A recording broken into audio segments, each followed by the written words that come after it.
La Ceniza La Invernada. ¿Ya? Se llama sitio Tranque La Ceniza La Invernada porque corresponde precisamente a dos embalses artificiales que están localizados en la parte alta de Valparaíso, en realidad en el límite con la localidad de Placilla.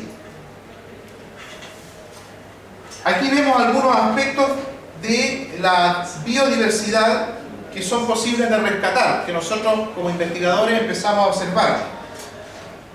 Fauna, ¿cierto? Acá tenemos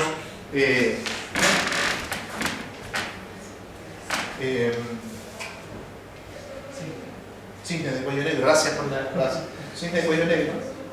En segundo lugar, arqueología, sitios arqueológicos asociados a piedras tacitas, a lo menos 13 grupos de piedras tacitas. Fauna, desde el punto de vista de los batracios, en este caso una rana grande chilena que fue fotografiada antes de que la llevaran a la olla para comérsela. ¿Ya? No, en serio. Una rana, ustedes saben que este tamaño se alcanza a los 20 años aproximadamente.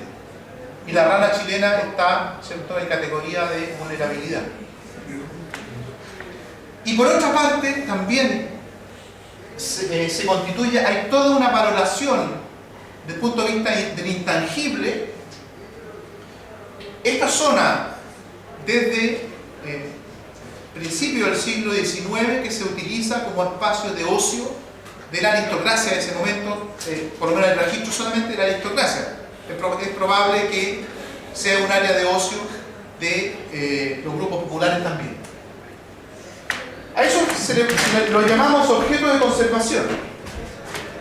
Y entendemos que ¿qué son los objetos de conservación? Son aquellos elementos naturales y culturales que se entienden debiesen ser conservados y protegidos para que la biodiversidad pueda, ¿cierto?, mantenerse en la condición a lo menos de la línea base. Y nosotros también incluimos un objeto de conservación inmaterial. ¿Cuál es ese cuál es este objeto de conservación inmaterial? Es la memoria colectiva que tienen los habitantes del entorno de este espacio, que le otorgan un valor porque ellos en su infancia, en su juventud o durante toda su vida utilizaron este espacio con ciertos fines. Tiene un valor paisajístico también, una belleza escénica, valor científico y valor recreativo, además este valor recreativo demostrado de carácter histórico. En particular, aquí lo que interesa es mantener, además de los sitios arqueológicos y del sistema ecológico de los embalses que están definidos por la fauna y por la flora, lo importante es mantener tanto la cuenca de captación del embalse, hay que protegerla, porque allí se capta el agua, el centro está en el agua, y el sistema de acumulación y canalización de los embalses. Fíjense que encontramos que los embalses, habían antecedentes históricos de uno de los embalses, el embalse de Las Cenizas, que fue construido para dotar de agua a la ciudad de Valparaíso. ¿Ya? Todo lo que es Placilla se constituye en la antesala, en la parte posterior de lo que es el desarrollo de Valparaíso. Y entonces estos constituyen los objetos de conservación. Bueno, ya decía, los embalses, fíjense que están a una distancia muy cercana a la ciudad de Valparaíso. ¿Ah? Está a unos 5 kilómetros aproximadamente desde Placilla, y entre los Tranques y Valparaíso no deben haber más de 20 kilómetros de distancia. Entonces estamos hablando de un espacio metropolitano, de una periferia metropolitana que tiene una serie de características ambientales que les quiero mostrar. Voy a avanzar ciertos aspectos, ahí pueden apreciar el aspecto paisajístico también. Y les decía que de uno solo se tienen antecedentes históricos. No sabemos, no encontramos antecedentes históricos del embalse de Las Cenizas. Parece ser un embalse mucho más antiguo y construido con fines agrícolas y no con fines de obtener agua de allí probablemente también. De hecho, el concepto, perdón, la ceniza, la invernada. El concepto de la invernada, ¿alguien vive en algún lugar y asocia o sabe de lo que es la invernada en términos ganaderos? En términos ganaderos, la invernada es la bajada del ganado en el invierno a un nivel donde no llega la nieve. ¿Para qué? Para que pueda pastar con seguridad. ¿Ah? Y la veranada es precisamente en verano se sube más alto a los animales para poder aprovechar el pasto luego del derretimiento de la nieve. Bueno, hay un tema ahí agrícola ganadero importante. Cobertura de suelo. Acá Marco, como le interesa el tema de las piedras tacitas, claro, tiene conocimiento de este espacio. Fundamentalmente, si uno acude a una fuente, ojo, la fuente es CONAF. Miren lo que dice CONAF que hay aquí, bosque. Y en realidad, ¿qué es lo que hay aquí? Es un cultivo forestal que puede en el desarrollo futuro ir generar unas condiciones de bosque, pero en realidad son cultivos forestales. Ahí se observa el cuerpo de agua en un momento determinado, y pradera o matorral en realidad es el área de inundación, que está sin agua en este momento que se toma la fotografía, perdón, la imagen satelital que dio origen a este espacio.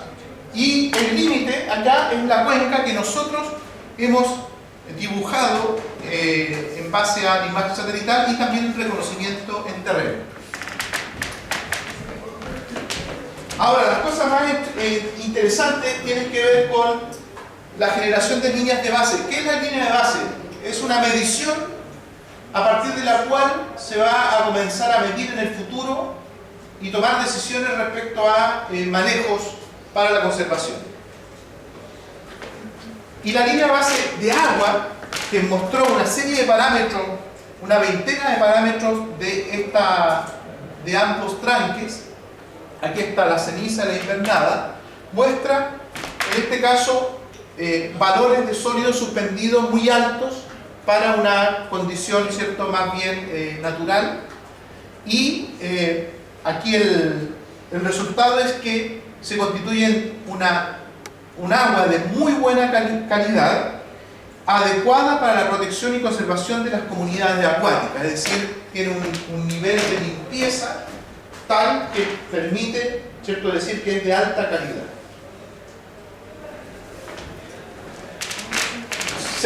Hicimos también un levantamiento de antecedentes de flora y se encontraron mínimo 74 especies de flora, tanto a nivel de información secundaria como también de levantamiento en terreno.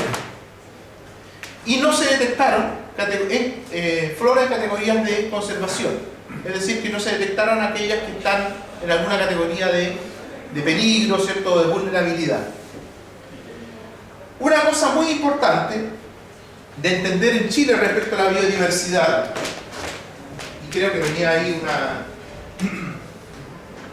diapositiva acá.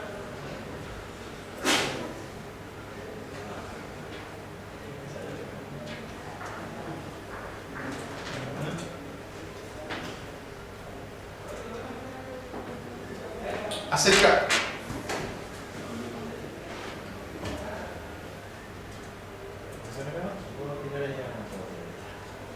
Ahí, poniéndola y haciendo clic.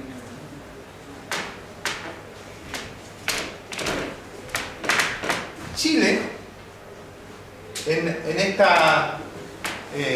este continente emergido único, original, estaba localizado, en términos, ¿cierto?, lo que se cree en términos teóricos de reconstrucción, estaba localizado en un extremo del continente, influenciado por las condiciones marinas, es decir, una condición más o menos permanente. Y eso dio origen a que las especies que se desarrollaban acá son especies únicas, adaptadas solamente a esta condición. Y luego se separan y Chile, más encima, además de separarse, se levanta la cordillera de los Andes. Hay un doble nivel de aislamiento de las especies de flora y de fauna. Por lo tanto, Chile no tiene mucha diversidad biológica, como lo tiene Ecuador. Tiene pocas especies, a eso me refiero, número de especies, pero el número de especies que posee Chile, la mayoría son endémicas. Solamente se van a encontrar y se desarrollaron a lo largo de la historia geológica o de la historia natural en esta zona. Entonces, por ejemplo, las lagartijas que cuando niños, no sé si ustedes lo hacían, las perseguíamos, le cortábamos la cola, etc. Son especies endémicas, con nivel de vulnerabilidad alto. ¿Ya? Y eso yo no lo sabía cuando era niño y probablemente tampoco ustedes lo sepan. ¿Ya?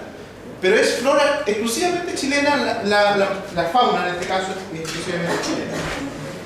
Entonces, salgo el paréntesis para precisamente mostrarles qué es lo que aparece en términos de flora. Si bien es cierto, no está en categoría de conservación, la flora, el 34% de las especies son endémicas de Chile, de esta zona central, y el 39% son nativas, es decir, se pueden encontrar o en la zona central de Chile o en Argentina, ¿cierto? O en América. Por lo tanto, estamos hablando de un espacio que está a menos de 20 kilómetros de la ciudad de Valparaíso, en la metrópoli, con unas condiciones de originalidad desde el punto de vista de la flora, en este caso, altísima, con una riqueza, ¿cierto?, por este nivel de endemismo. Sin embargo, no está exento de cierto peligro, es decir, hay un porcentaje de un 23% de vegetación que ha sido introducida desde el exterior, ¿ya?, y que en otros lugares, si no hay procesos de gestión, tiende a expandirse. Bueno, aquí hay algunos endemismos como péumo, el tabaco del diablo, el arrayán, el boldo, que solamente se encuentran en esta zona en Chile.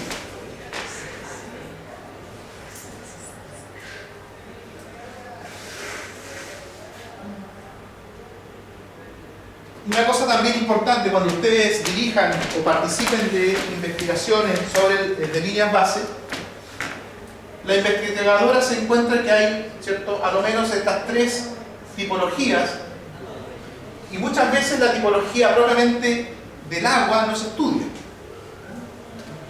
¿Cuánto estamos en presencia de un espacio, un cuerpo de agua o un espacio húmedo?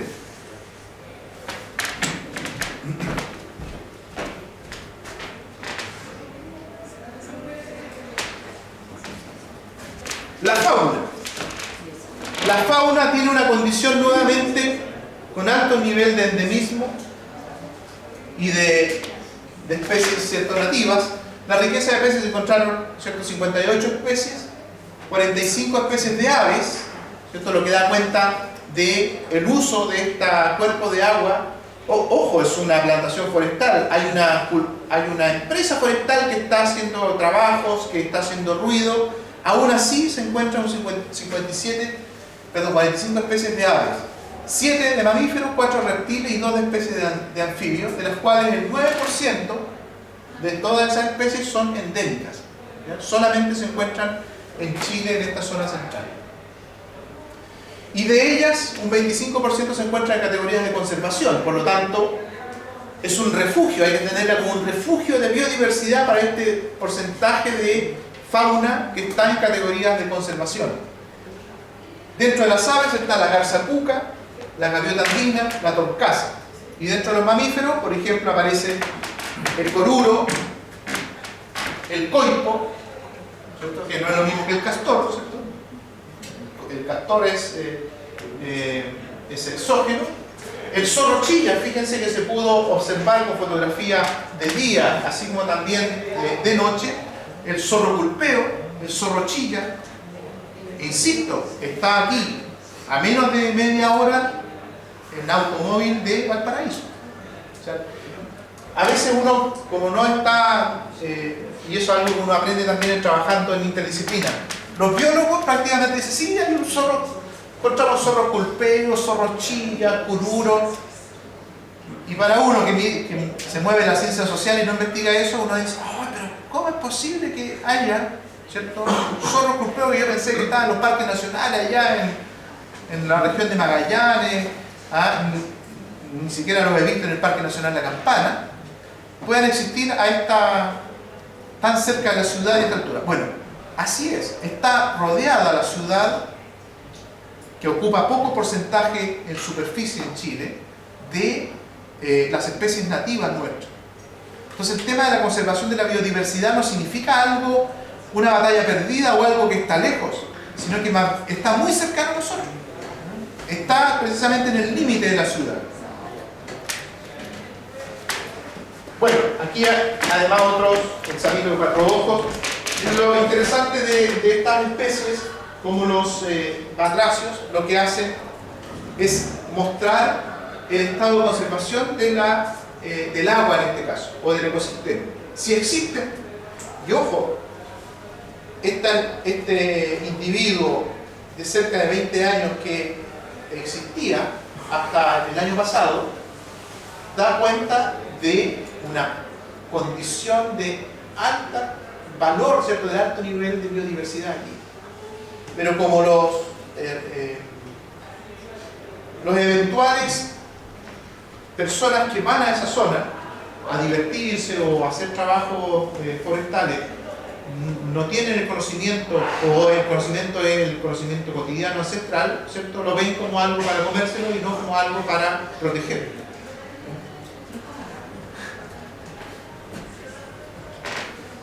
Eso, que no les guste y no la prueben. Ojo, hay que entender que, ¿cierto?, en este caso, estos eran recursos naturales de nuestros antepasados indígenas.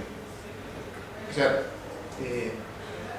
los antepasados indígenas comían proteína en base precisamente a esto. No había vacas, porque las vacas, ¿cierto?, son producto del proceso de globalización. Pero hacían uso de todos estos recursos. O sea, todos estos son recursos biológicos que cuando no exista globalización, en caso de una guerra mundial, en caso de un proceso de planificación, vamos a tener que acudir a la reproducción, a lo mejor artificial, de este tipo de seres. El tema de la biodiversidad no tiene que ver exclusivamente no tiene un valor solamente per se, en cuanto a que hay que proteger la vida natural, sino que tiene un valor también asociado al ser humano, en el sentido de que proveen de servicios. La naturaleza provee de servicios a los seres humanos, como, ¿cierto?, alimentación, área de producción de alimentos, sistemas de recreación, agua, ¿cierto?, sistema de alcantarillado, entre comillas. La naturaleza se encarga de, ¿cierto?, ir absorbiendo ciertos contaminantes que nosotros producimos. Es decir, el valor que tiene la conservación de la biodiversidad no es un valor intrínseco por proteger la naturaleza, sino que al mismo tiempo estamos nosotros protegiéndonos o dotándonos de recursos para el futuro. Investigaciones para fármacos, por ejemplo, dado que son especies nativas, son posibilidades que solamente están acá. Y si no las cuidamos, y si no investigamos, se la entregamos a otras potencias mundiales o desaparecen. Tiene un valor intrínseco, insisto, pero también tiene un valor para nosotros como seres humanos.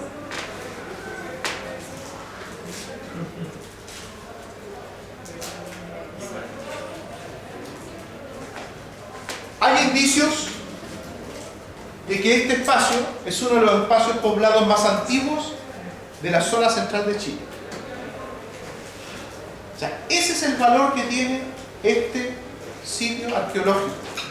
Se encontró a mediados de los años 1950, un investigador de origen alemán encontró, ¿cierto?, hizo excavaciones y encontró un cementerio indígena, además de las piedras tacitas asociadas. Aquí aparece un ejemplo, o en realidad 3 ejemplos de grupos de piedras tacitas.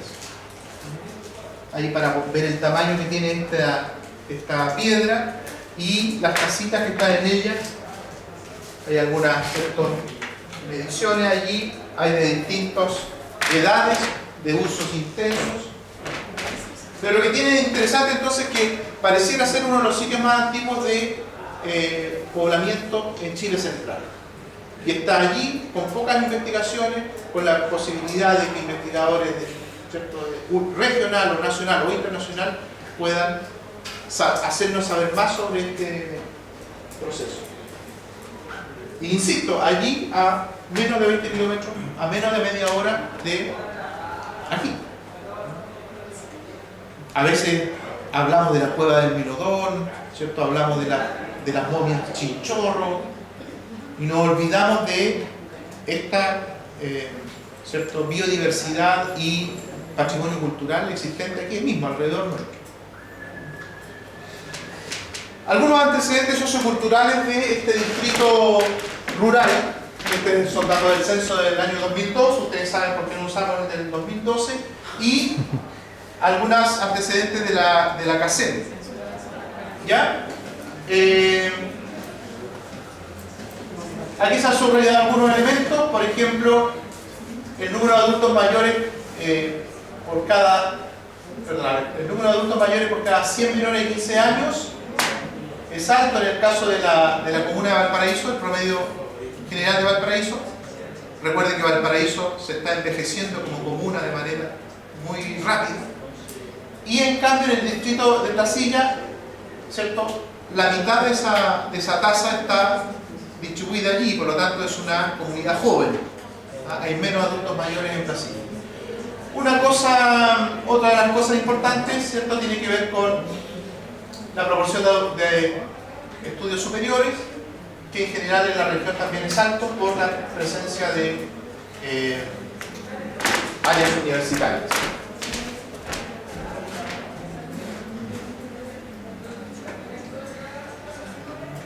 Bueno, desde el punto de vista de la actividad turística, acá está 1957, antecedente 1957, cuando los arqueólogos encuentran vestigios de la cultura tacita y cementerios indígenas en este lugar. Y se asocia al periodo arcaico tardío desde 3000 años antes de Cristo, con la existencia de un pueblo neolítico y precerámico. Está asociada a la producción de agua potable, es decir, de la domesticación del agua para Valparaíso. Y desde el punto de vista de la historia del sitio, está utilizado como espacio recreativo. Esta revista del año 1902 nos demuestra, ¿cierto?, de cómo una familia prominente pasa un fin de semana completo allí en la zona, desde Santo Sosa, en Valparaíso, hasta la parte alta de Brasil. No hay infraestructura turística aún. Las prácticas de uso más bien son visitantes a lo largo del año para ciertas actividades de naturaleza o deporte, ciclismo y caminata, contemplación de la naturaleza, registro fotográfico, y también se observó picnic con fogata en el centro de este lugar. Ahí no sé si se alcanza a apreciar un caballo. Ahí hay un caballo y detrás hay un grupo de unos 4 o 5 varones y se levantaba fuego en un entorno altamente, ¿cierto?, vulnerable al incendio forestal. De hecho, una fotografía, una imagen satelital de ahora en Google muestra lo quemado que está la zona norte, porque hubo un incendio en el verano de este año. Y también, para hacer una línea base, se estudia lo que es la propuesta normativa urbana. Acá me preguntaban respecto a las categorías de conservación. Yo les planteaba, no tenemos que confundir la planificación urbana con alguna planificación o categoría de conservación. A pesar de que este estudio surge porque se hace una planificación urbana, el resultado que queda en el Plan Regulador Intercomunal de Valparaíso es fundamentalmente un área de extensión urbana que está definida ahí como ZEU2, zona de extensión urbana residencial, equipamiento en general, infraestructura de transporte y sanitaria destinada a edificaciones, equipamiento en general y espacio público. Y estos espacios pintados, ¿cierto?, de verde son tanto área verde de carácter intercomunal como áreas de riesgo, en esta casa que tiene rayitas, áreas de riesgo por inundable, aquí está, área de riesgo por área inundable o áreas de riesgo por remoción o pendiente. Y aquí se dibujan las áreas que constituyen los cuerpos de agua. ¿Ya? Esto limita con el Parque Nacional, con la Reserva Lago Peñuelas. Por eso aquí aparece también un santuario de la naturaleza y que está constituido por el lago Peñuelas en particular. Entonces, ustedes se fijan, hemos hablado de una línea base que estudia agua, se puede estudiar suelo en casos necesarios, flora, fauna, actividades económicas como el turismo, la normativa urbana o las normativas disponibles para poder saber el estado de situación de este espacio. En este caso, además, hay una condición de estar en el centro de la reserva de biosfera de la Campana Peñuelas. Está en ese corredor, o en ese no corredor, sino que en el conector ecológico que une Peñuelas con la Campana. Y involucra un programa internacional que se llama El Hombre de la Biosfera de la UNESCO, pensado para cumplir tres funciones: conservación, desarrollo y apoyo logístico, y una técnica de zonificación de las áreas, la zona exterior de transición, que es donde se localiza este espacio que estamos estudiando.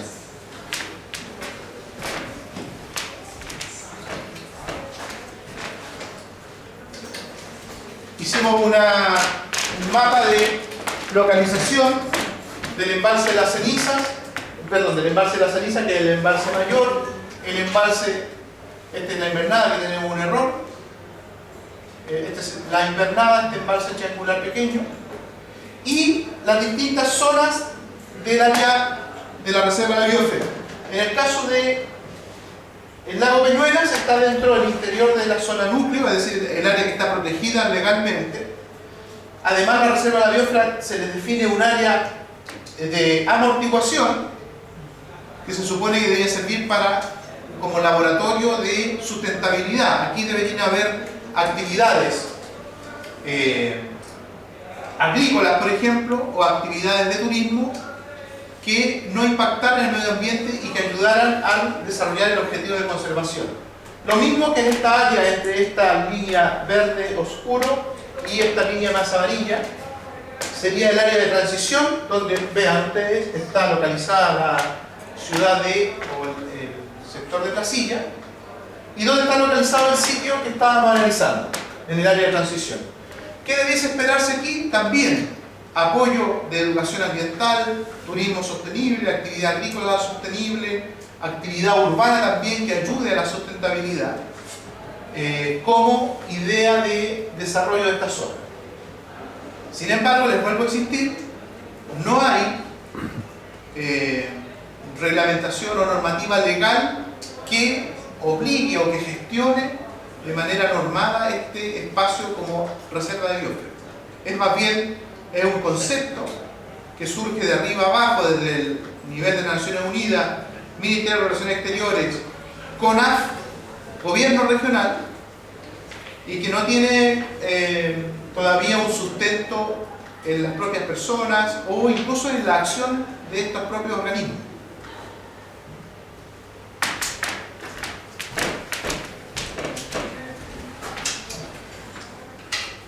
Bueno,